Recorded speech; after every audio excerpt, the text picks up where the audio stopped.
What's up, everybody? Welcome back. Away from the Rink After Podcast, episode 19. Got myself, DJ McGrath. Got my co-host, my brother, G-Bones. How you doing today, my man? Doing great, DJ. Great to be back in studio as always, man. Yeah, kind of a rainy, shitty weekend, but in the same breath was just nice to reset as always after a tough week. But yeah, was looking forward to this all weekend, man. And I want to hear about your weekend, dude. You were out of province, out east, catching a Jays game and some other exciting stuff. Tell me about it, dude. Yeah, man. I was talking to my girlfriend after the trip. We came back to pouring rain, and it was supposed to rain in Toronto Friday, Saturday, but turned around. Gorgeous weather. But yeah, it was my 4-year sobriety, and I wanted to get away. I love going to Toronto and make an annual trip. I'm a big Jays guy, and we went to a Jays game. Unfortunately, lost that night against Baltimore, but love going to that stadium and got to hit up a Luke Combs concert. Nice, dude. Unbelievable, man. Like we always talk about, sometimes it takes us a little longer to go to those things.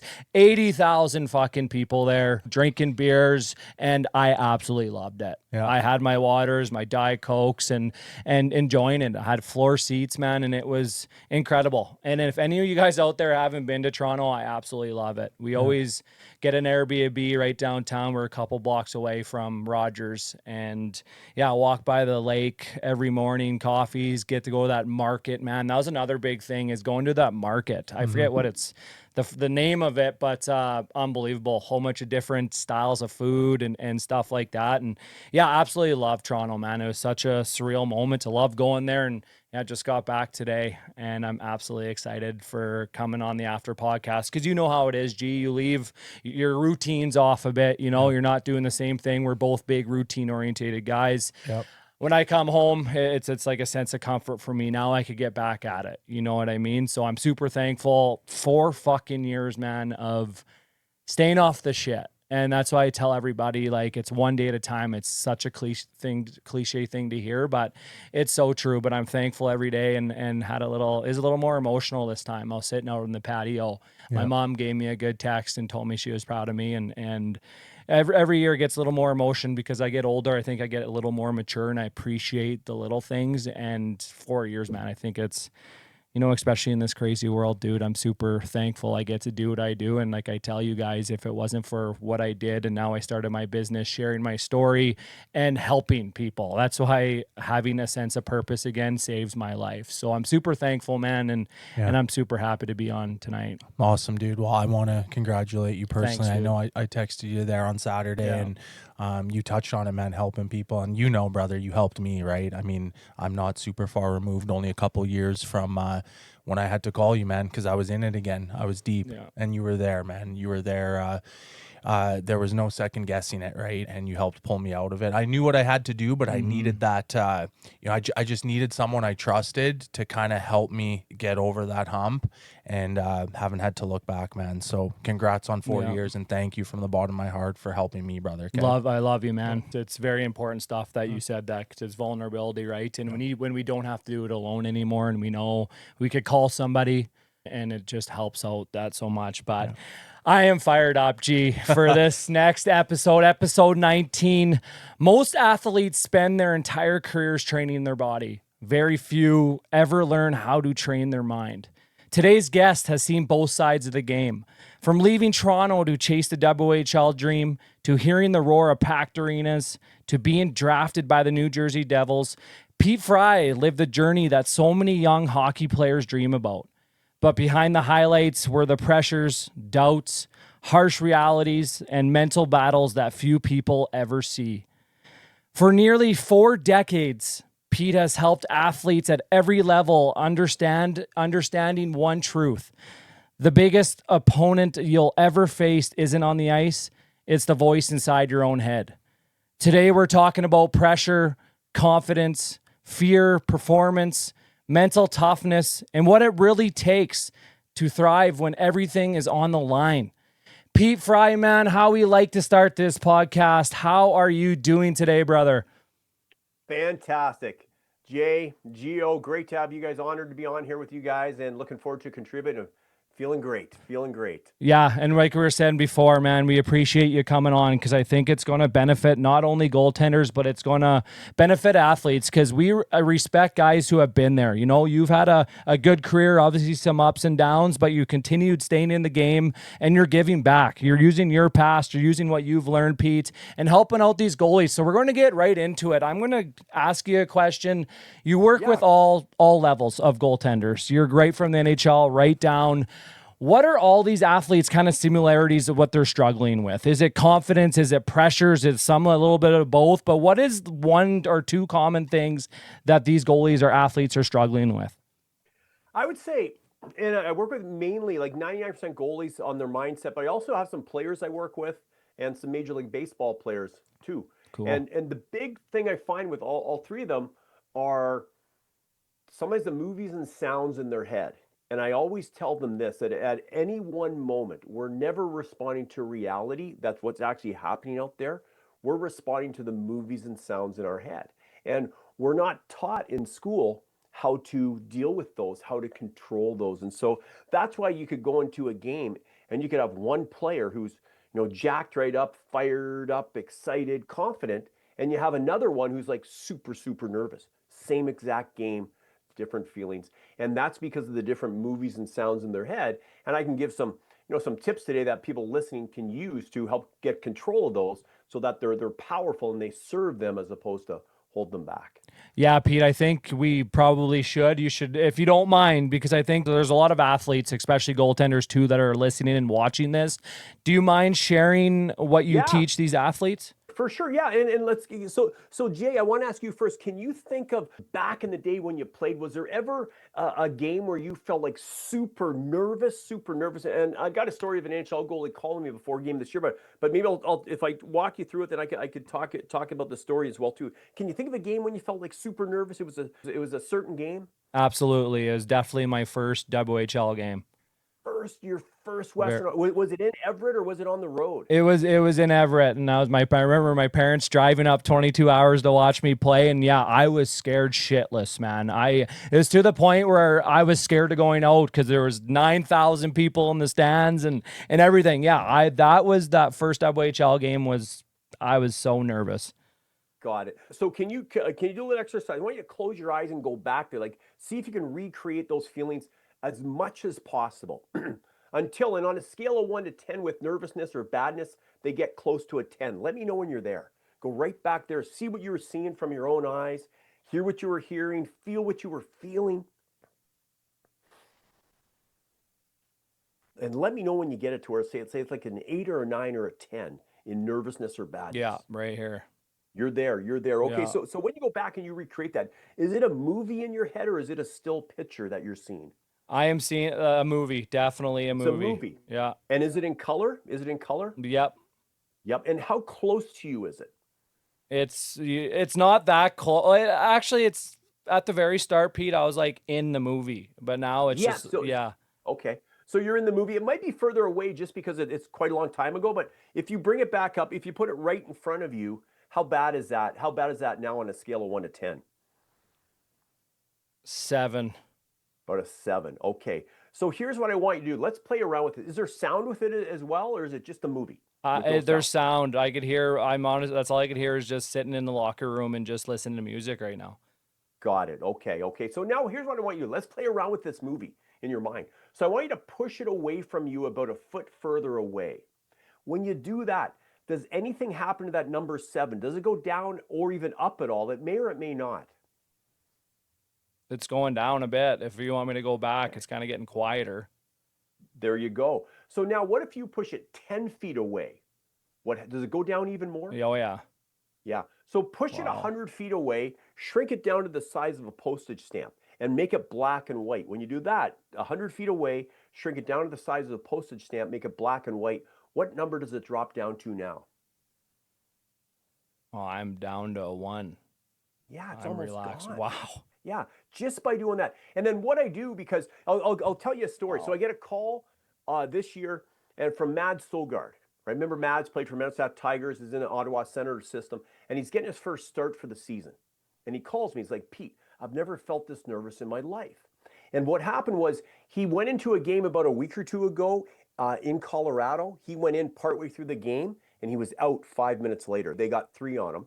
And they were really good goals. Colorado's it was a great team, lots of good passing. Yet it didn't matter. He still felt extra. I don't even like to say the word anxiety or nervous because remember, every word that is said forms a picture in your head. If I say nervous or anxiety, all 3 of us are going to get more nervous or more anxious just by saying the word, right? Just so Mads called me and says, Pete, I've never felt this nervous in my life. And I said, how bad is it, Mads? Scale of 1 to 10. He goes, it's a 10. Wow. And so the same as what I just did with UG, I go, is it a movie or still piece? Like, it's a movie. In color, yep. How close is it? Right in front of me. Push it a foot away, goes down a bit, push it. At the end of the day, I got him to push it about 100 feet away. It shrank down to about a 2. I said, okay, Mads, we're gonna do an exercise here to finish this off, and you can do this as well too. For him, he's a goalie, so I'd have to say different stuff. So now you got it down to about a 2. It shrunk down to the size of a postage stamp 100 feet away.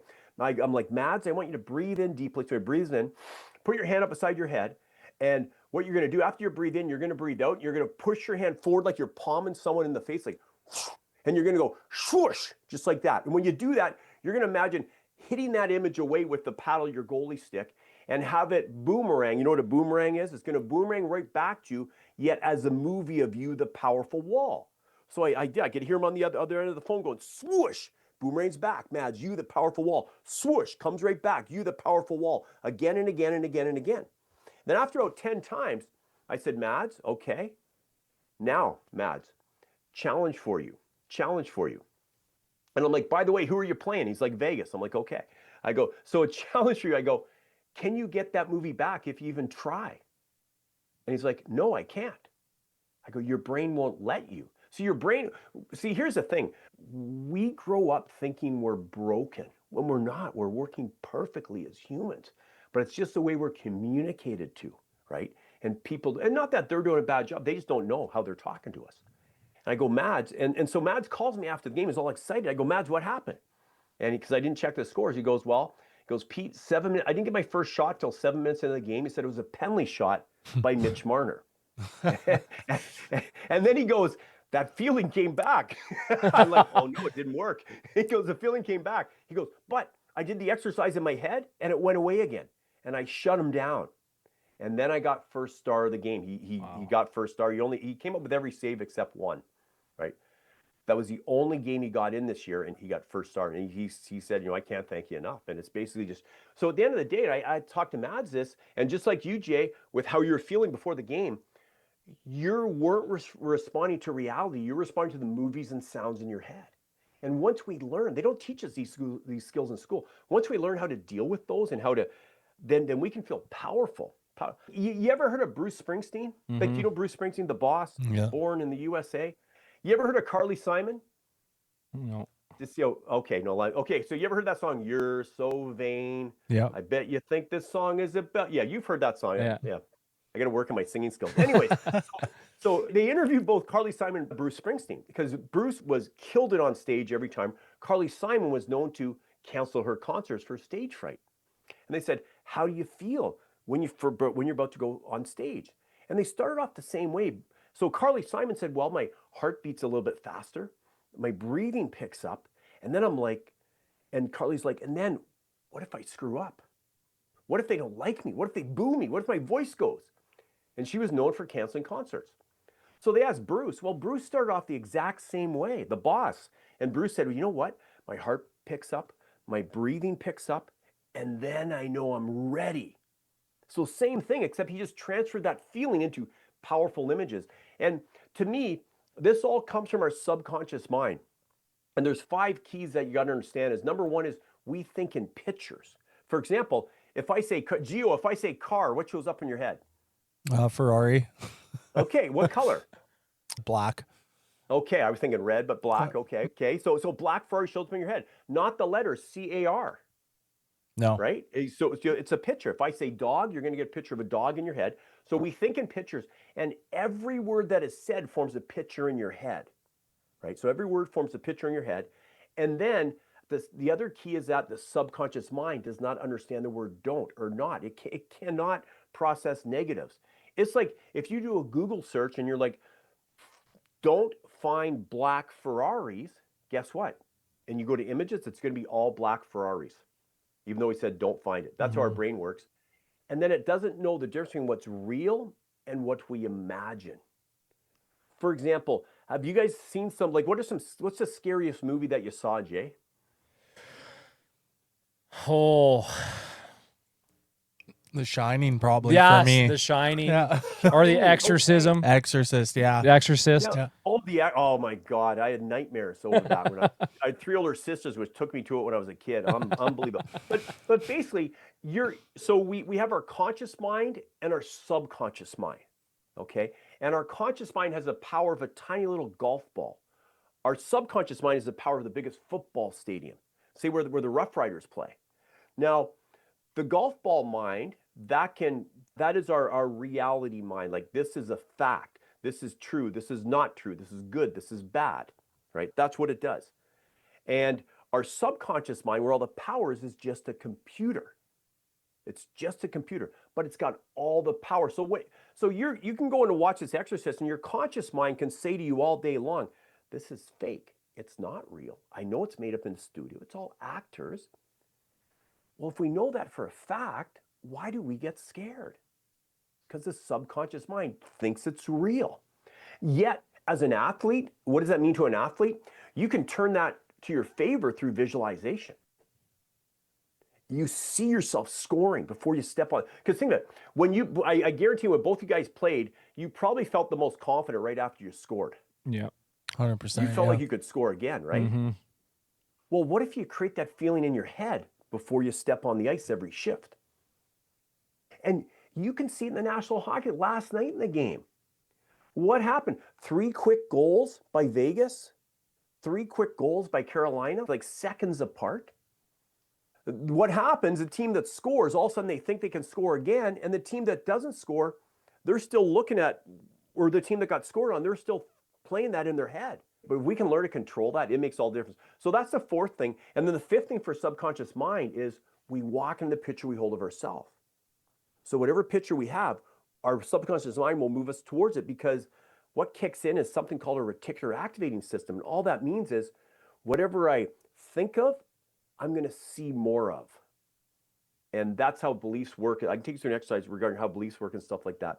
But once we get control of the subconscious mind like that, and we work with those things, everything changes. Man, that's crazy. Like, not just from an athlete's perspective, that being able to help them. Like, I feel I can rewatch this and it helps me with life, just the visualization piece, the manifestation piece, and just not letting my thoughts control me or being able to shift them in real time. So thank you for breaking it down. I want to go back a little bit in time. I'm not trying to age you here, Pete, but I know you played some major, Aging. We get it. We go up levels every year. Video game. For sure, dude. For sure. I'm not getting any younger either, but I mean, I know you played some major junior in the Western League back in the 80s, and I want to say either with or against Grant Fuhr. Like, take me back, man. What was that time of your life like? Missed him. Yeah. What was that time of your life like, and just the the toughness of that level of hockey, and then I mean, the stuff you just talked about, man, I don't think was present at that time. Like, how are you dealing with the struggles then? And DJ kind of touched on it earlier. Like, how is that helping you now? Yeah, I guess I first got brought up to the Western Hockey League when I was 15 years old. And what happened back then, there was no Western Hockey League draft. When you turned 15, they would put you on a list, whatever team wanted you. And if more than one team wanted you, you could choose. So I had 4 or 5 teams that wanted me. I chose Portland for some reason because they gave me the most attention, right? Even though I was from Victoria. So I chose Portland. And when I was in grade 10 that year, and I'm in the principal's office, I'm sitting there. I was playing my first year midget, because midget was 15 and 16 back then. I was my first year midget. I was a rookie in midget. And I get called to the principal's office. This is before cell phones. I know you guys can't imagine that, but this is before cell phones. So I'm going to the principal's office thinking, what did I do this time? What am I in trouble for, right? That's what I'm thinking. Well, I get there, and it's my dad on the phone, because he had to call the school, right? So he says, Pete, Portland is bringing you up. I'm like, what? I'm like 15, right? I'm like, they're bringing you up. They want you to join their Alberta road swing, playing against Calgary, Lethbridge, and Medicine Hat. So I got to come get you. We've got to buy you a suit, because I didn't have a suit, right? And so, yeah, they took me, my mom worked at Sears. They took me to Sears to get a suit, the ugliest brown suit probably back in the day, but it didn't matter. So we did that. And I remember I flew to Calgary, I think. The team picked me up there. And I flew to Calgary. I remember getting on the bus, and there was a lot of great guys on the team that year. They actually won the Memorial Cup that year. You know who Cam Neely is? Oh yeah. Yeah. Cam was on that team. Ray Ferrero, who's an announcer Yeah, now, right? wow. Ray Played with Ferrero his was on kid. that team. Yeah. They had a lot of great players on that team. Jim Playfair, who's a coach in the Western Hockey League. Lots of great, very intimidating. I remember being intimidated when I met these players because I looked up to them, and I kind of looked at them as idols. And then they said, "Don't worry, you're not going to play. You're going to sit on the bench for 3 games." I'm like, "Okay, great. This is going to be great." So their first games in Medicine Hat, and I remember warm up. The pucks hurt. Like, I remember them hurting. These guys shot so hard. And if there's parents listening, they can do, like, some of the other guys on the team. John Cordick, who became the toughest guy in the NHL for a while, had his own struggles. Right, passed away at an early age. Lots of great players. So after warm up, I'm sitting on the bench, and they said, "You're not going to play. Don't worry about it." Well, I swear, 1 minute into the game, they run over our other goalie, Bruno Kempesi. He's now a scout for Vegas. They run Bruno over, and he's not getting up.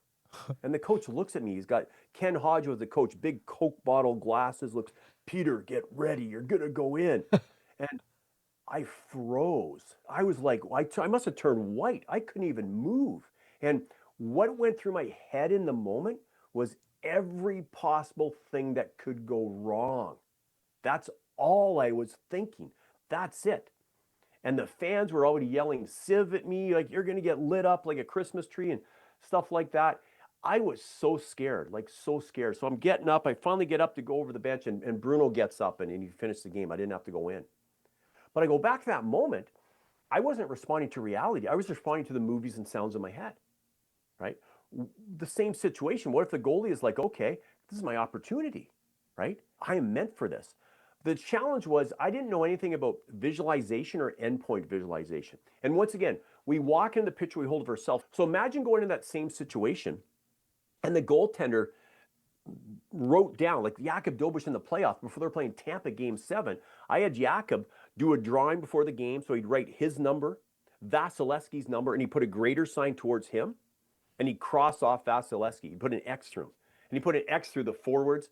And then we do a powerful visualization like, "Jakub, you're a wall, you're a brick wall that stops everything coming your way."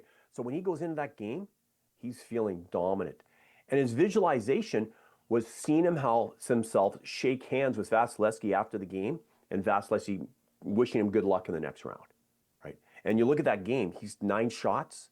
The Montreal had 9 shots. Jakub had like 30-something. He dominated. So going back to that time when I was 15 years old, that was all movies and sounds in my head. But at the time, it felt pretty scary, right? It was my own exorcist, so to speak. So I did not get any game time in as a 15-year-old. And as a 16-year-old, I remember in the summer, I went to coach at a hockey school in Portland. And the person who drove me there, his name was Ed Jones, super nice guy.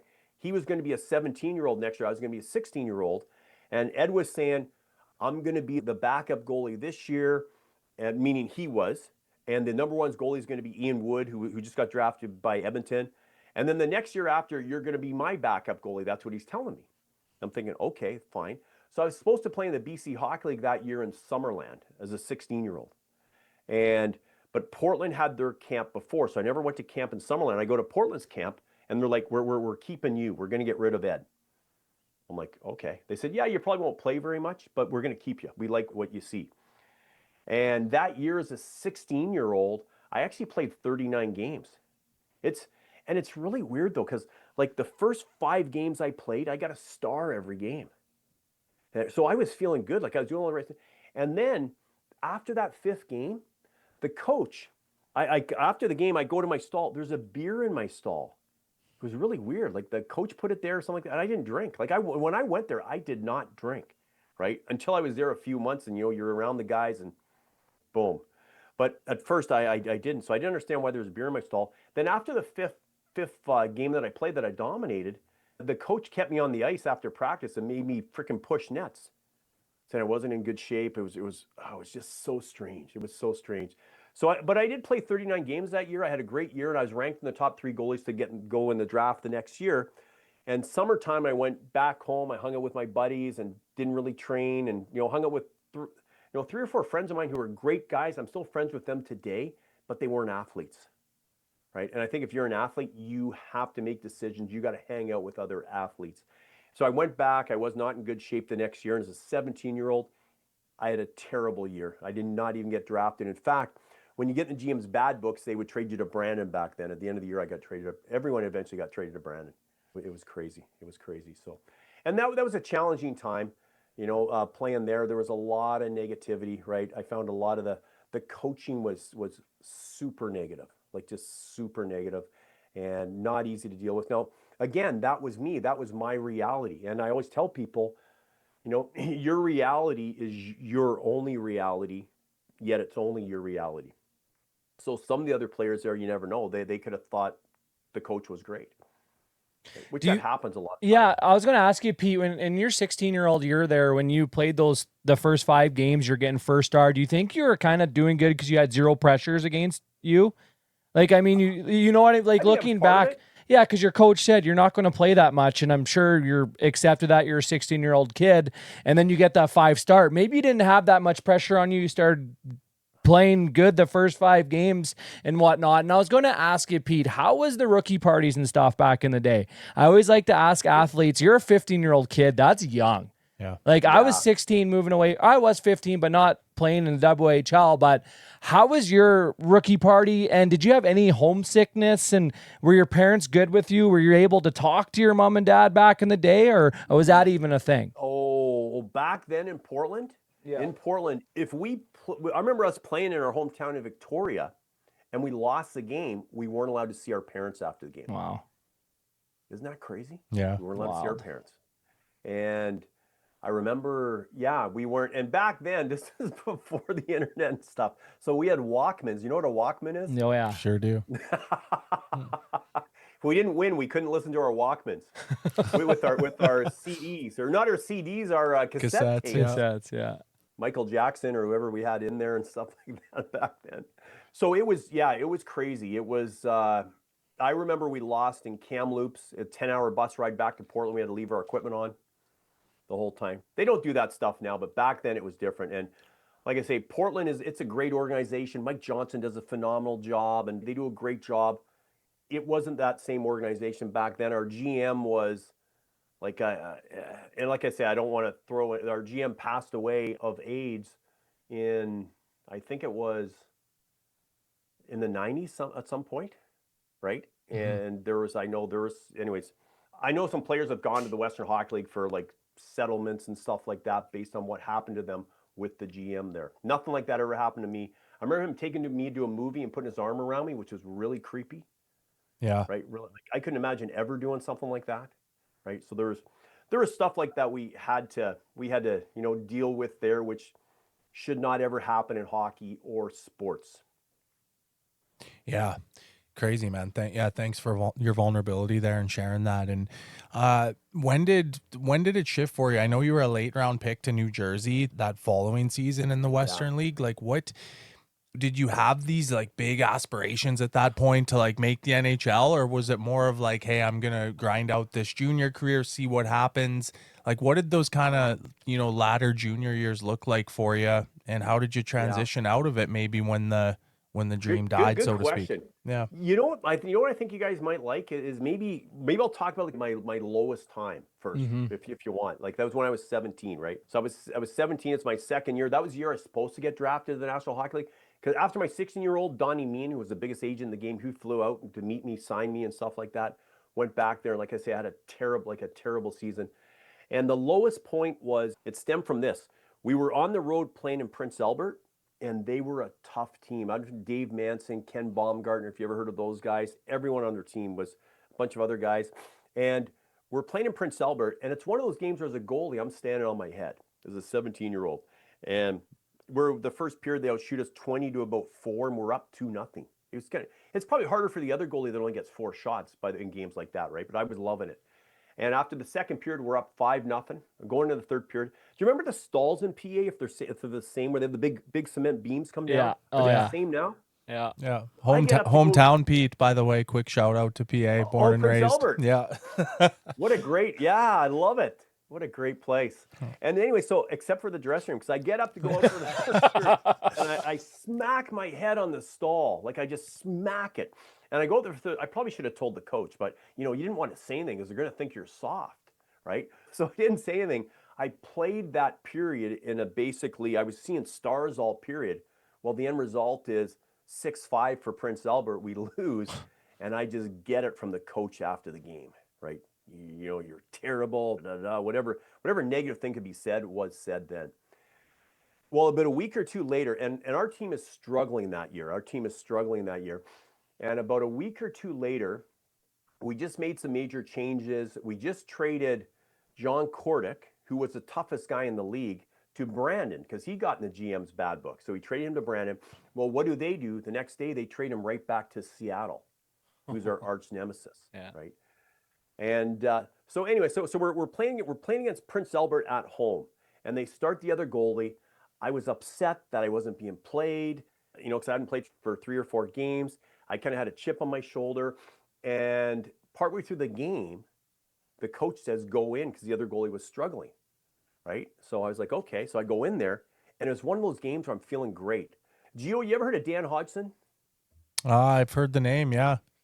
He was a great player for PA, played for the Toronto Maple Leafs and stuff. Former Raider, I make this great save in the game, and Dan Hodgson comes after, taps me on the pads, and it's like, great job. It's nice when you get tapped on the pads from the players on the other team, right? He was really, really good guy. Anyway, so I'm just feeling good, like I'm ready to play great the rest of the game. And then a bench clearing brawl breaks out. Like I'm not talking a line brawl. I'm talking everyone on the ice. And I didn't want to fight. I was feeling good. It'd be different if someone ran me or something happened to trigger me, but I was just in a good mood and I just didn't want to fight. Now I know if I go back then, I should have grabbed someone and at least held them, but 17, I didn't really know. Anyways, did I get it after that? The coach comes in the dressing room, grabs me by the neck, picks me up like a cat, right? Drags me in the trainer's room, shows me someone who was beaten up and stuff like that. So I got it. Like the message got through right after being 10 strips torn off me. The message got through. So the next game, we're playing Seattle at home. And, Seattle has John Kordick in their lineup. And I think, okay, well, they want me to fight. No, I'm a goalie. I'm like 160 pounds, right? They want me to fight. And so we're in the first period. I go behind the net. And there's a player there, and I play the puck, and he's still there, and I chop him. And I go, let's go. And he looks at me. He's kind of laughing. He's like, what? And I kept my blocker on, but, he got on top of me right away. He was just giving it to me. And then someone pulled him off me, and I get up, and I go back to my crease. So I lost that fight. And John Kordick's there. He's standing there in front of my crease. He goes, why don't you drop your blocker now? This is the toughest guy in the Western Hockey League. So I actually swung, I actually connected with him. Like I connected with him with my blocker, and he would have demolished me, but someone else jumped in and saved me after he hit me a few times.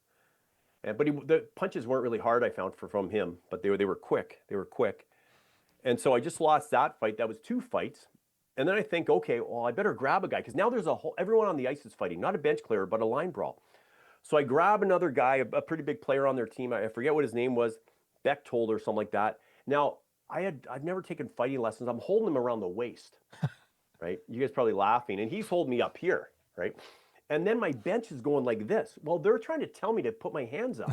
I thought they were telling me to fight because that was in my head. That's, how the reticular activating system works. Now I'm looking for fights. So that's all I see. The hands are up. They're telling me to hold my hands up and probably saying that, but I think they want me to fight. So I look the guy right in the eyes. I go, we better start fighting. And he's like, you sure? I go, yeah. He goes, okay. So he just starts going boom, boom, boom. I'm just like taking it right in the face there. And eventually he's on top of me. You ever had your jersey over your head when you're on the ice and someone's holding you down? Yep. It feels like you can't breathe at all. I swear it seemed like it was like 10 minutes like that. Oh, it was crazy. And finally I get up. Now I'm just about to either pass out or throw up. I'm so tired, right? I'm so tired because 3 fights and I lost every one, bruised. Well, the other goalie, he was from Manitoba or something like that, Larry Dick. He was a 20-year-old, like 6'2", probably 225, 230 pounds. So he looks at me and he goes, let's go. He shakes his hand, goalie fight. I'm like, okay, I could even barely breathe by that point. So boom, he just got me down on the ice right away and just gave it to me on top of the head, like again and again and again and again and again and again. And so anyway, so there we go. So that was my fight. I lost 4 fights in the matter of 15 minutes or however long that mini brawl lasted. Remember after the game, a teammate, Dave Mackey, driving me back to my place. He lived close to me, and I could not see anything. Like it was just all stars. And they did not diagnose concussions back then. It was bad. It was bad. So we're playing, we go on the road. We're playing in Victoria a day or two later. I'm not at the lowest time yet. A day or two later. And I find out right before the game, I'm suspended for hitting John Cordick with my blocker, right? And it's one of those games where before the game, the coach goes to every player and tears a strip off him. You ever had that happen? Oh, yeah. Coach goes to every player on the team. I'm thinking, I'm almost smiling inside thinking, oh, he's going to tell me that he loves me. You know, I just fought 4 times and I turned things around and stuff. Well, he gets to me. It's like, the reason you lost every fight is because you're in such terrible shape. And he just went on and on and on and on and on. I'm thinking the reason I lost every fight is because I really don't know how to fight. But anyways, it is what it is. So, and that wasn't the lowest. At the end of the season, and it's funny, because if I go back and think what set that season off, the GM in the summer, he asked me to live with them that next year because the odd player would live with them. But I was like, no way in hell, because I knew what was going on with some of the other players there. And I didn't give him the very best reaction. From there, it was just all downhill. It was all downhill, so to speak. Anyways, so the summer, I'm at home in the summer. I don't know if this is before or after I got traded to Brandon. I get this envelope in the mail, and I open it up. It's just like a big envelope. There's just my name on it, my address, no return address. I open it up. It's just a big picture of me on the ground and Larry Dick fist hitting my head, right?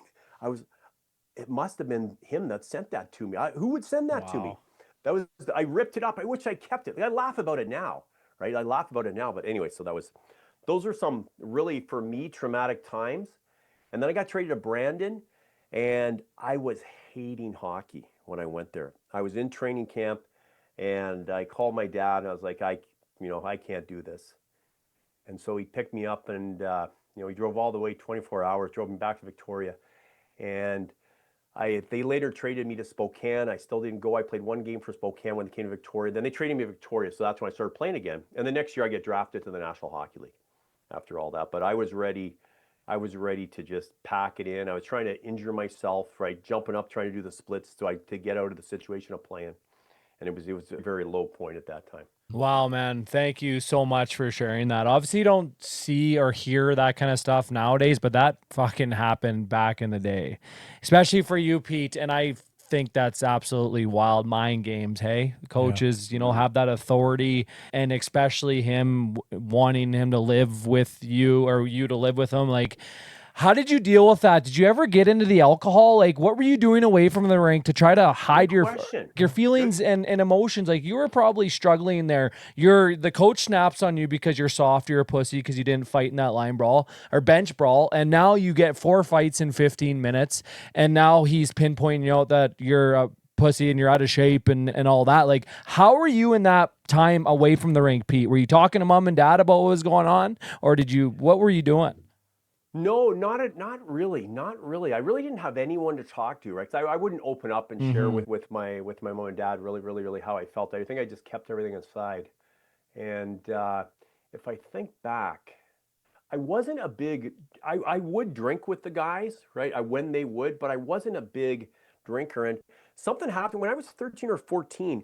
It was something lucky happened to me. I don't know who it was, but I heard someone speak or someone talk to me, and they said, if you want to be a pro hockey player, you can never go near drugs. That's what they said. They said, if you go near drugs, and people find out, you will be done forever. And then they said, and it was really fortunate this happened. Then they said, if you hang around with anyone that does drugs, they will think you're doing them too, and you will be done. So that stuck with me. And so number one, I know there were guys on the team that were doing drugs that year. I stayed away from it 100%.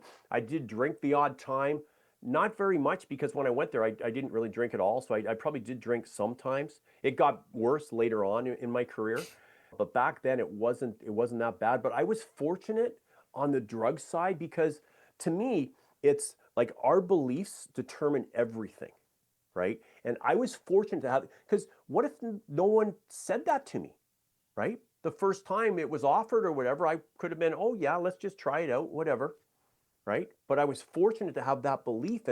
And back then, if there was drugs around, I'd be no, I didn't like someone if they did drugs. Like maybe it was over the top, but that's just the way that belief was. And that belief was formed out of happenstance, not on purpose. Well, maybe it was on purpose with whoever told me. I wish I could remember who it was, right? But alcohol, it was different, because I remember growing up, and I believe we have two driving forces. One is pleasure, the other is pain, right? Because you think about it. No one does drugs because they want to be an addict, right? No one does drugs because they want to lose control, right? The only reason someone does do drugs is because they want more pleasure in the moment than they're experiencing right then. And they think that the drugs can solve it for them. There's other ways. There's other ways once we discover that, but it's all pain and pleasure. And so growing up, alcohol, and this was probably, you guys might have been in the same situation, alcohol was presented to me as being very pleasurable. Something as simple, my dad, on a sunny day, I'm going to have an ice cold beer, right? Stuff like that. So I was looking forward to the day that I could drink back then. And things have changed. Like with my son now, he will not go near anything, just because I think I've helped him with his beliefs. Like it's just, and alcohol sales are less now than they've ever been in history, because now it's out there. Like people know that it's not good for us, especially for athletes, right? Especially for athletes. Yeah.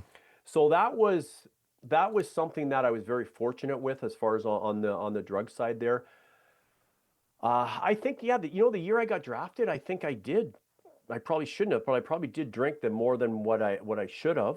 But it was like a social thing, kind of coping with everything, hanging out with the boys and things like that. And a lot of that was fun too. Like I thought I had a lot of fun. I had a great roommate who was a defenseman. He lived with I stayed at home when I was a 19-year-old. He lived with me as a billet, and Will Anderson was his name. He was awesome. So much fun. Awesome. Yeah, man. Appreciate you breaking it down. And that you said one cool piece there, like that. It's like the old Buddhist philosophy, right? Of the attachment to pleasure and aversion to pain. And like I live that, man, right? I'm going to attach to these toxic substances or behaviors because they make me feel good, and I'm not going to fucking feel my pain, right? I'm going to avoid that at all costs. And it cost me a lot of years of my life, man, because I didn't understand it till I, decided or made that choice to make changes. So I appreciate you touching on that. When did it change for you, Pete, though? When did you shift out a player into what you're doing now? I know you were a goalie coach, like initially. Yep. When did you realize that's what you wanted to do, and that you were actually like passionate about it, man? Was it shortly after the playing career, or did you do some other stuff first, or did you just like transition right into it, man? Yeah. No, here's exactly what happened. Because I think I drank pretty heavy when I played in the East Coast League. Like after practice, we would go to the nearest 7-Eleven and get a 24-pack of beer and stuff like that. And it was not good. It was not healthy at all. And that cost me. That was the first time, besides getting cut from New Jersey and then the American Hockey League team, from being cut from a team ever, right? At Christmas time, they sent me home from the coast, right? And it was basically because of that. Like I remember they wanted to give me some medication for my knee because I had a bad knee. And they said, but you can't drink with this. I'm like, well, don't even give it to me. So that was, and I didn't think I had a problem. Isn't that crazy? Like that's probably the case though with everyone. Oh yeah. Right. And then I was fortunate just to stop eventually, right? Just to stop. So basically after my last year, so I played in Sweden for a year. So what happened? I played 21, 22, University of Calgary. As a 22-year-old, I decided I was going to come back, get a tryout the next year in the National Hockey League and play in the National Hockey League or play pro. And so I put everything into hockey that year. I barely went to class, and we went to the Frozen Four, whatever you call that in U Sports, right? The Final Four and stuff like that. We went into Toronto. We're playing the next day. We're on TSN, and I blew my knee in practice. Like Willie Deschardins was our coach. He said I was just about to blow my whistle when the player fell into me. So from there, I went on a little bit of a drinking binge after that. I was just like, woe is me and stuff. And I kept it up when I went down the coast the next year. They sent me home at Christmas. But the next year, I got a deal to play in Sweden. So I went over there, played Sweden, played well, played great. And at the end of the year, my team was going to sign me for double as much. I'd offer some other teams. And then, I don't know if it was economy-wise, something happened, but the team had to pull their offer and the other teams had already moved on. So I just gave up. I had no vision, right? Which is a big thing I work with athletes on now, is not just performance on the ice, but career vision. We got to have career vision, because things are not going to go up, they're going to go up and down. But if we have that vision, we can combat that. And so I became I don't know how depressed I was, but I was pretty depressed. And I lived with my parents up in Shawnigan at the time. And we had this neighbor, really nice lady who I would hang out with a lot. And I talked to her a lot. And I think she got sick of talking to someone that was depressed every day, right? So she said, hey, why don't you try this personal development program? See if you like it, right? Probably hoping I'm going to turn more positive. So I started listening to it and I was like, oh my God, everything changed. Like, how I looked at things started to change. And I just made a decision after going through that I'm going to study the mind more and more and more and more and more. And that it's been my mission ever since that day to do that. And so what I did was, for the next year, I started a hockey school with a former NHL goalie, a friend of mine, Darren Jensen, who played for the Flyers a long time ago. We started this hockey school in Victoria. We decided to do it in September. We filled it up within 3 or 4 months, even though it wasn't going to be until next summer. So I decided to go away and play the next year, right? Or sorry, the last half of the season, after I missed a whole bunch. So I did that. I went away and played the last half. And I tried to put some of the stuff I learned together, but I'd already given up on my career. But I found the techniques were working on the ice that I was coming up with. And then, since then, it's been, my first few students back in the day were like Robbie Tallis. I remember teaching him the confidence anchor, where I get you to a peak state of confidence, you do a movement, peak state of confidence, do a movement. Then when you need to feel confident, you do that movement, you feel totally confident, right? Things like that. And then I just started to, continue to study the mind and continue to work on helping players, So I had a chain of hockey training centers for a few years. Then after that, when I really started getting into the mind full time, was Eli Wilson, who's former Ottawa Senators goalie coach, in 2016 asked me to speak at one of his camps. So I did that, and I had parents coming up to me after saying, this is really one of the best parts of the camps. So I knew that I could make a huge influence. And since then, I've worked with lots of gold. Every year, I now have guys getting drafted to the National Hockey League. And, Josh Ravensbergen last year was a first-round draft pick to San Jose Sharks, and Carter George the year before, Carson Bjarnason the year before that. And lots of success with Jakob Dobers. Started working with him when he was with Laval Rocket of the American Hockey League. Been working with him ever since, and he was dominant in the playoffs this year. So it's just a passion of mine, right? Nothing feels better than being able to make an impact on their mind, not only with their performance on the ice, but with how they think about their career, so they go further. And the first neat story was, have you guys heard of Jeff Glass? You know what Jeff Glass is? No. Okay. Well, Jeff is a great guy. Jeff, sorry if you're listening. A lot of people do know about you. So Jeff was the goalie for Team Canada when they won World Juniors with Sidney Crosby. He was, yeah. Sorry, we're going back a bit. Yeah, CHL goalie of the year, the best goalie in junior hockey. Well, when he was 31, through Eli, he reached out to me, said, hey, I'd like to live out my dream of playing the NHL before I retire. A lot of people would write off 31-year-olds. And I'm like, okay, great. He goes, can you help me? I go, that's exactly what I do. I go, but Jeff, if you want to play in the NHL, what team do you want to play for? And he's like, Pete, I can't pick my team. I go, that's how your brain works. It responds to specifics. We got to get a specific team. It can always change. Okay, well, I want to be a Calgary Flame. Okay, write a paragraph of you being a Calgary Flame. He's like, what are you talking about? I go, we have to get it down in writing for your reticular activating system in your brain. So he wrote a paragraph and playing for Calgary, playing against Edmonton, right? Calgary hates Edmonton, and he gets first star in his paragraph. We do a visualization, calls me a week later, says, Pete, this stuff works. It's unbelievable. I go, what do you mean? He goes, well, I'm gassing up at a gas station in Calgary, and guess who's in front of me? Brad Treliving, who at the time was the GM for Calgary, for the Flames. And he said, I introduced myself to him. He said he remembered me. I was a great goalie. We had a great conversation. I said, that's great. I said, Jeff, did you tell Brad you want to be a Calgary Flame? And he's like, no, should I have? You got to play every ace, right? You got to play every ace that you have, because we don't know how long we have. And anyways, so he got an opportunity in Toronto instead of Calgary, went to the Marlies. He was on a PTO. Then Chicago picked him up, signed into a deal there. He's playing in Rockford. And December 1st, he texts me, Pete, can you check? He's playing pretty well, and Corey Crawford goes down. I'm thinking, okay, I always go to my client's first game in the National Hockey League. I'm going to book my flight for Chicago, wherever they're going to play. And he's so mad on the phone. He's like, they called up the other goalie, not me.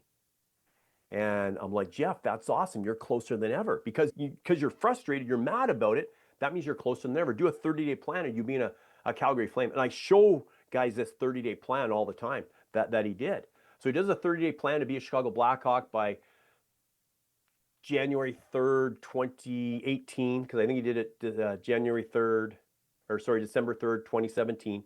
And he writes stuff like I'm on a mastermind. This is what I do now with players and goalies. I have Zooms every week that I do, and there's like a few on there. I do a mastermind format. So the first mastermind I did was him, Jeff Glass, Stuart Skinner, I think it was Dylan Ferguson, and I think Joel Hofer was part of that as well too. And so he did that, and I think it was December 27th, he played his first NHL game. Amazingly, in Edmonton for Chicago against the Oilers, like he wrote in his paragraph, and he got first star like he wrote in his paragraph. Yet, so that's Jeff Glass, first game at 32 years old.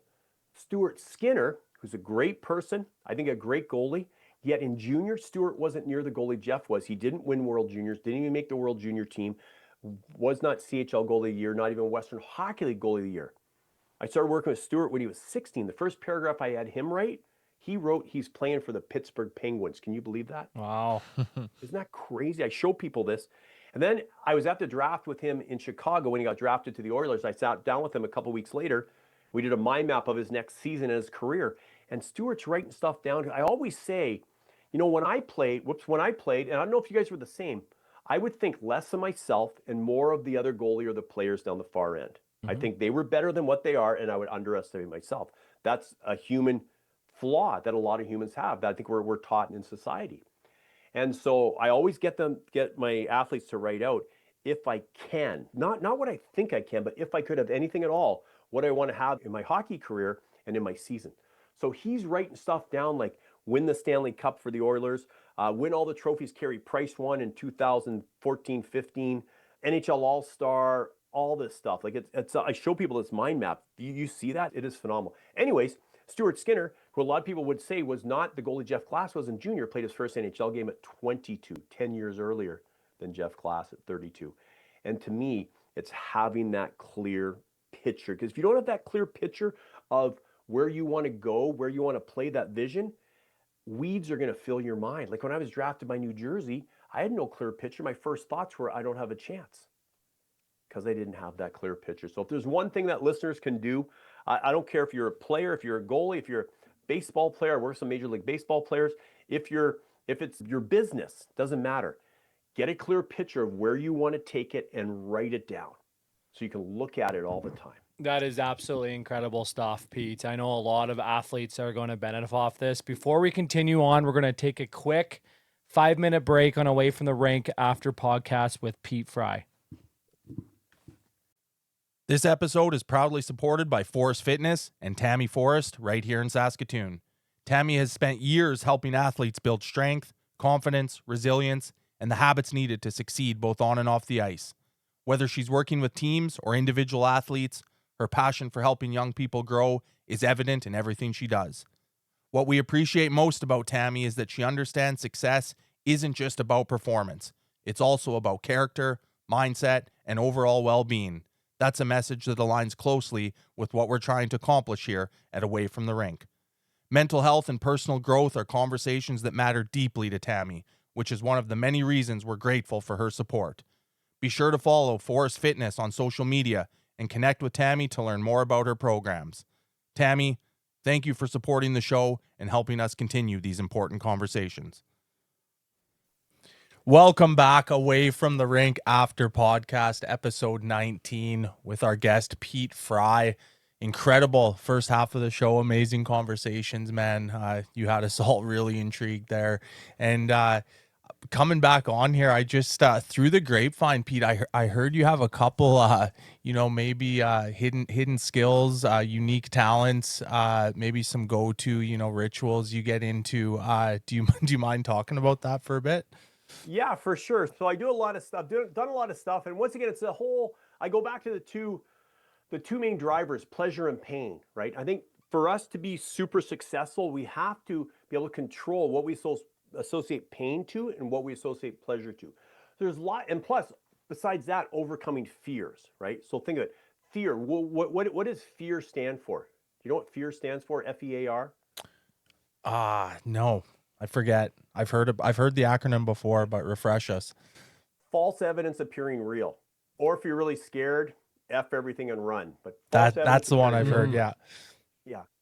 Yeah, there you go. So I've done lots of stuff like fire walks. I've probably done 1,000 fire walks in my life. A big story back in the day was, I don't know if you ever remember a goalie named Jordan Watt. I worked with him. He'd only really played house hockey. I took him on a fire walk a week before training camp. This is a long time ago, like the late 1990s. Late 1990s. Anyways, he walked on to Kelowna and made the team. It was unbelievable. Here. So like stuff like that. So I did it for a group of goalies in Philly about a year and a half ago. So where you walk on hot coals with bare feet, stuff like that. We do like glass walking, some. There's things to, how do I say it? To go through the uncomfortable stuff so that when the challenges come up in the game or you get yelled at by the coach, it's like water off a duck's back. Yeah. And I think that's the key thing to get into. So we learn to control pleasure or pain. One of the things that I do on a consistent basis is barefoot hiking, where you're hiking over the mountains and stuff, but it's all bare feet. So there's a lot of paths we go over, which are like paths, but there are little pebbles on there. So it's like walking on Lego, yet it's just learning to control that in the moment, right? And I use this for my life too, because what was it? 2 years ago, I was on the road traveling, doing seminars, and I had to be rushed to the hospital about 5 or 6 times because I couldn't breathe at night. I just couldn't breathe. And what they found was, because it's fixed now, but I was in what's called AFib at the time. Do you guys know what AFib is? Yeah, When the heart's going all over the place. Yeah. And so it couldn't pump blood correctly, so water would get into the lungs and stuff like that. Well, my heart ejection fraction, I was in the hospital for well over a month by the end of the summer, like a month straight. And I was supposed to die. It was down to 9%, I think it was, 9%. So most people do not survive that. So a lot of the stuff that I've done on the mental side helped me overcome that. And when they gave me a document and you read the document from the doctors, right? Because doctors diagnose stuff. They look at things kind of from a wrong. There's a lot of and by the way, the doctors were a huge help. The nurses, everyone was fantastic. But when I got the document, it was all about heart failure. And you think the picture that shows up in our head when we say that, or if we think of that. So I took that document, which was about 20 pages, and there was about 700 times it said heart failure in it. Well, every time it said it, I crossed the word off, and I would write heart not working perfectly yet. Every time. And since then, it's gone up. It's tripled. It's getting better and stuff like that. I was able to get through that dark patch. But a big part of it was the whole mental part. Yeah. When I was, getting huge needles and stuff like that, the doctors thought I was nuts because I was like, oh, this feels good. Because I was just able to turn that stuff around. And so the more that we can learn to control pain and pleasure, the It's kind of like you're comfortable at being uncomfortable, hey? Yes. I'm big on that, man. I have to be uncomfortable in my sobriety journey. Like if I stay comfortable, that's when my thoughts and feelings start coming back. So like you said, I'm not walking in barefoot, and maybe I should start trying that, but just like stepping out of my comfort zone and doing something that kind of freaks me out and just going for it, right? Because I think I get the most opportunity. When you guys get to Vancouver area, I'll take you guys on a little barefoot. You just go as far as you can, right? The first time and stuff. You do it more, you build up resistance. And so I think it's important, like for alcohol, to just I take players through a visualization where they associate vomit and diarrhea to alcohol, right? Vomit and diarrhea to drugs, to all that stuff, right? So that way, if they think about it, it's like gross. Yeah. In their mind. It's all the pain pleasure, controlling the pain pleasure things. So a couple of things I do now is I'll do the odd fire eating where you eat fire. It just shows you overcome that fear. I don't do it with my students yet. I haven't taught students to do that. I don't even know if I'm going to do that, but I do that myself.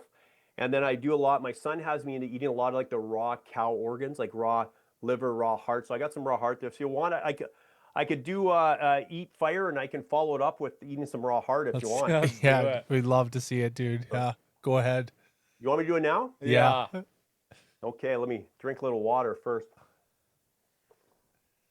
This is fucking Here we go. Got my fire stick.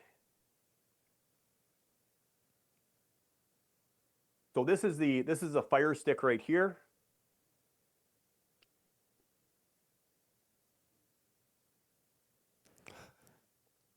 Can you see that? Yeah. Ooh. Put the head back, breathe in deep.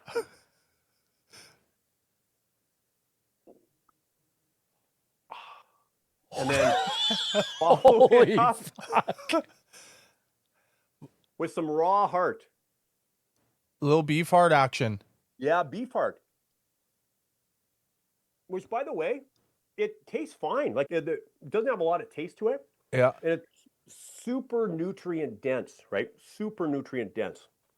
Yeah, did you notice, like, because I know other people who do that, like you said, your son kind of turned you on to it. Do you notice a physical and or mental difference since you've been doing it?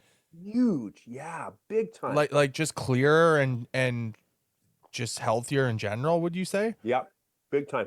The raw heart, the raw liver, and steaks that we barely cook the steaks as well too. My son basically eats the steaks raw, but I don't know, I'll cook them for like a minute on each side.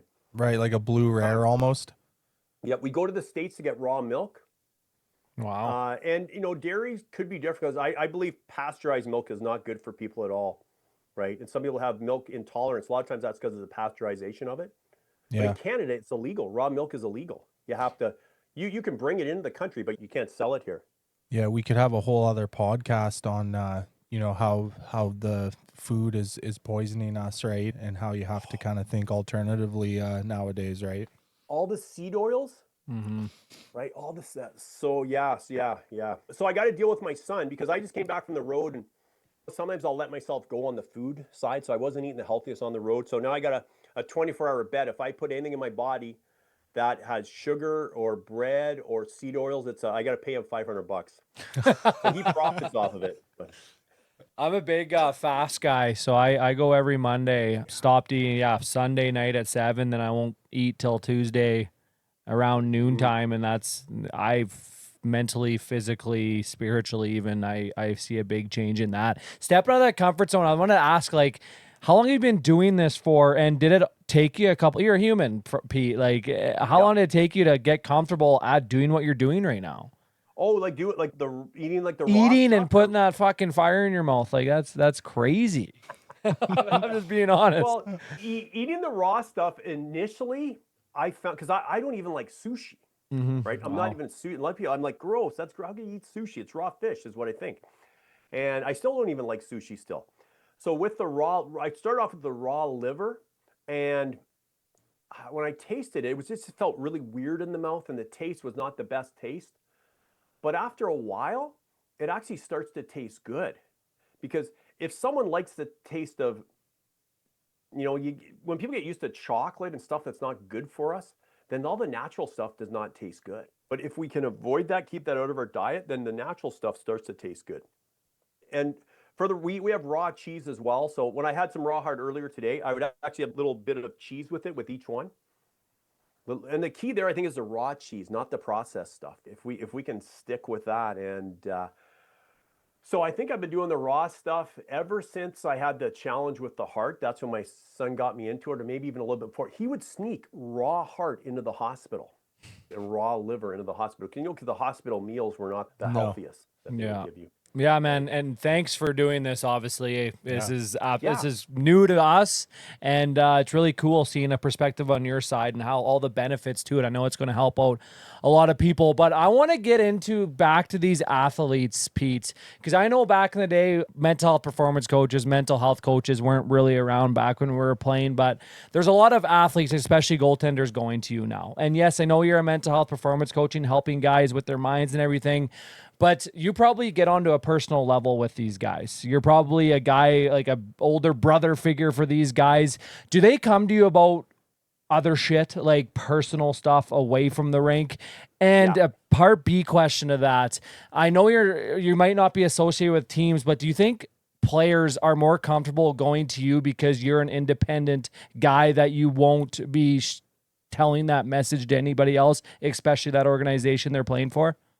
Well, it's really interesting because a Major League Baseball player that I've worked with, you know, he was telling me a story where, you know, he went to their team's thing, and then, you know, the next day he's freaking sent down or something like that, right? Because I guess the psychologist passed it on to the team. And just a college goalie that I just started working with, the same thing as well too, right? And So I think they feel a little more comfortable because of that. But also too, it's not only that it's different. Like, do you guys know who Kristen Campbell is? She won gold with Team Canada, Yeah, goaltender, yeah. Oh yeah. right, from Manitoba. Great. I worked with her for quite a bit, and she kind of phrased it this way. She said, Pete, because when I played, there was sports psychologists around, and they're good. Like they're good, yet they didn't connect with me, right? They couldn't. And I'm a big believer in when teaching people, it's entertainment first, education second. Because if you're bought in and you love it, you're going to get a lot more out of it. Mm-hmm. Whereas, I'm sure there's many days when you went to school, you're like, why am I going to? Do I have to sit in this classroom and it can be so boring. And I'm not saying don't go to school, but I'm just saying, like, the way that it's done, it's not the most entertaining thing for people.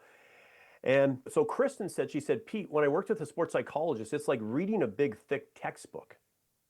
She's like, when I work with you, it's like I'm on the ice. And I think it's just, maybe it's because from my experiences, but it's the same thing with players, or even the same thing with athletes that are non-goaltenders well too. They just feel like it gets right to it. And maybe it's probably because I'm a simple person. Like last year, the London Knights had me speak to them the night before the Memorial Cup championship game. Wow.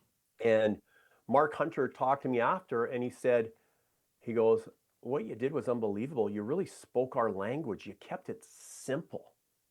Because think of it as a player, if you're going out for a game, if you can hear this in your head, every time the puck touches your stick, it ends up in the back of the other team's net, right? Like things like that for players, right? Or you feel like the playmaking machine that you are.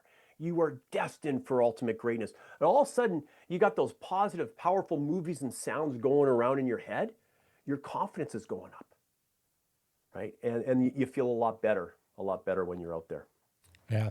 Thanks for sharing. That's a big part of what I do. Is at the end is I do you could call it a visualization, but it's like a visualization, maybe hypnosis. A lot of people are scared of hypnosis, but all hypnosis is, and people are scared from the whole marketing theatrical part of hypnosis, but all it is the subconscious mind setting aside the critical mind to take the information in. We're always getting hypnotized. You're hypnotizing me, I'm hypnotizing you. That's all advertising is hypnotizing.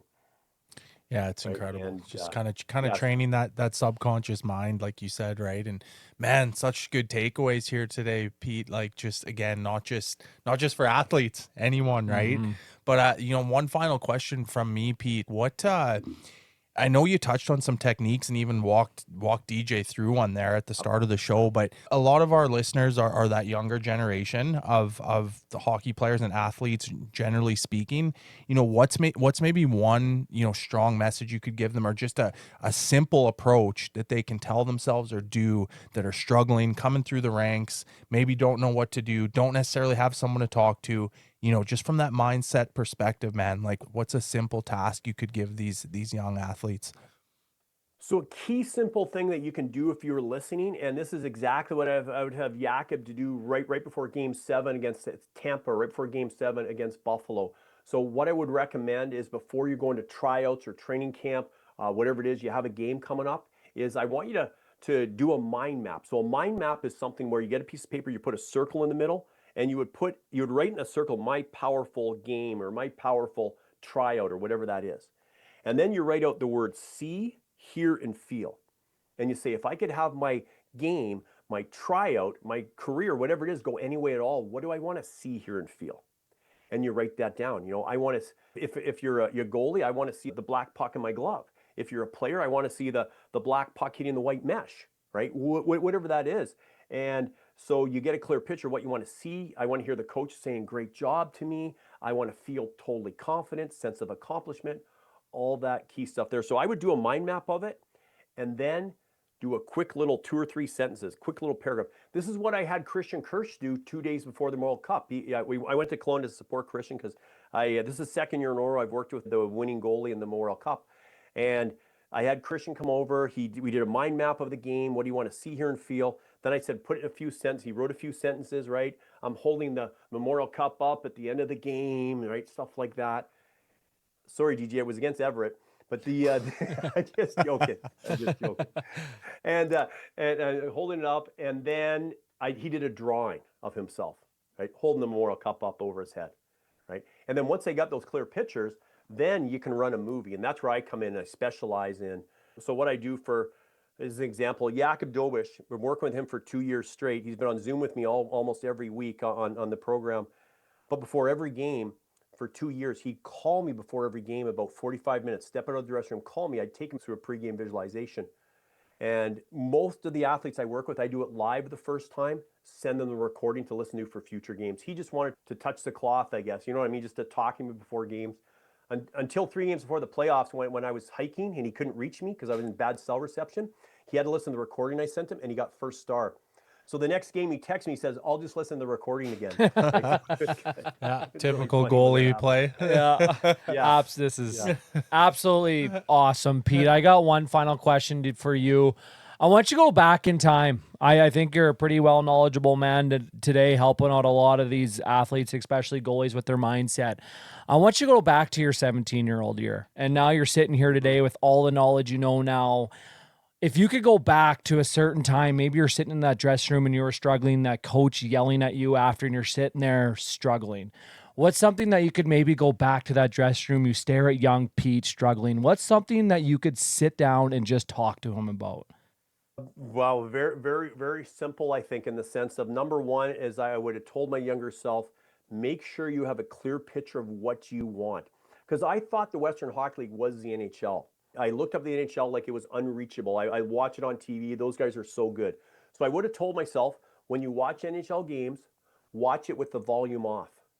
Don't listen to the announcers. The announcers are good. I know a lot of announcers are friends of mine, but watch it with the volume off. And as you're watching it, see yourself out there playing. You can play with those guys. You guys were good enough to play in the National Hockey League, I guarantee you. You know, maybe at the moment the skill wasn't there, but it could have been, it wasn't that far away, right? If this is tweaked, you guys could easily play in the National Hockey League at the levels that you guys played. So that would be number one. Number two is get that clear picture, right? What team do you want to play for? I get my graphics team to do graphics of our athletes right now. So if they want to play for the LA Kings, I did it with Carter George, right? He wanted to play for the LA Kings. So we did a graphics of him playing for the LA Kings. And that's who he got drafted by as well. So I would have told my younger self, get that clear picture of where you want to play, write it down, 80% higher chance of accomplishing it when you write it down. Do the pregame visualizations all the time, right? Do them, get better at them. And then if you need to, talk to someone, ask for help, right? Ask for help. And realize this, that you got to keep working on your physical skills, like as far as if you're a player, skating, shooting, passing, stick handling, as you're a goalie, all your different crease movements, all that stuff. You have to keep getting in great shape and look at the mental game. Like those are skills too. Confidence. I don't care if someone is a 1 out of 10 in confidence. I can help them be a 10 out of 10, guaranteed, 10 times more confidence, right? So treat the mental game just the same. And remember this, that your perception is your only reality and only your reality, no one else's, and you can change it. A coach is yelling at you. You can imagine that coach is a foot tall. Like you guys probably had a coach tear a strip off. You imagine right now that coach is a foot tall, got big ears, big nose, and when the coach talks, it sounds like Mickey Mouse. That negative message isn't going to be so negative anymore. So change the pictures and sounds in your head so that they serve you as opposed to hold you back. Pete, man, thank you so much for coming on. I've learned a lot and very inspired of what you do. I know you're working with a lot of athletes right now. I know there's going to be people on here that want to maybe ask you a few questions. I don't know if you're up for it, but maybe an email or something that athletes could maybe reach out to you, because I know there's going to be parents asking questions, because this was a fucking powerful episode, man. Yeah, you can send me an email at Pete. It's Pete@uofmind.com, uofmind.com, Pete@uofmind.com. Your Instagram, it's goalie_mindset, although I'll have a lot of players reach out to me on that as well too, goalie_mindset. And Facebook, well, I'm on Facebook and LinkedIn as well too, Pete Fry, you find me on LinkedIn. And yeah, just send me a message, be happy to help. Right on, man. Hey, I appreciate you coming on here. It's absolutely inspiring what you're doing for these athletes right now. It's something I wish I would have had, Gio would have had. Yep. But again, that's why I like about you, Pete. You using your past, man. Maybe you're probably thankful you went through everything you've been through because you're the man who you are today. And I'm a big believer on that. Goalies reach out to you because they could relate with you. You've walked in their shoes, and I'm a big believer on that. And what you said, you make it easy for these athletes. And that's what I love about this. And you're the right man in this game and helping out these athletes. So hats off to you, my friend. Thank you so much for taking the time and coming on today. Thanks, guys. Gio, DJ, great to come on with you guys. You guys are powerful. Keep doing what you're doing. Thanks, Keep making man. a difference. Appreciate that, man. Much love, dude. That is episode 19, Away from the Rink podcast with Pete Fry. And if any of you guys are struggling out there, it's okay to not be okay. We always say that. It's okay to have a bad game. It's okay to have a bad day, but pick up that phone and call somebody because it's powerful. All it could take is that one conversation, right, G? Yeah, 100%, man. I'm just kind of still blown away here by the insights, but for sure, I know it's kind of like a seasonal thing. I feel lately there's a lot of people struggling out there, man, just from different circles I'm associated with. And it's like, man, you don't got to suffer in this shit alone. And I think unfortunately, a lot of people still don't realize that, but that's why we're here, man. Drop us a line or reach out to someone you trust because it can save you. Yeah. So that is episode 19. Till next time. Thank you for listening to After Away from the Rink podcast. This is Gio. Just a friendly reminder that the views and opinions shared on this podcast are our own and do not necessarily reflect those of any organizations, employers, partners, or sponsors. Listener discretion is advised, as some episodes may contain discussions surrounding mental health, addiction, trauma, and other sensitive topics. If you'd like to connect with us, check out the links in our bio or send us an email at afterpodcastofficial@gmail.com. Please follow us on all major social media platforms and be sure to subscribe to After Podcast Official on YouTube and Spotify. Your support helps us reach more people and continue having these important conversations. Thank you again for your support. We appreciate every listen, every share, and every conversation. Until next time, take care of yourselves and each other.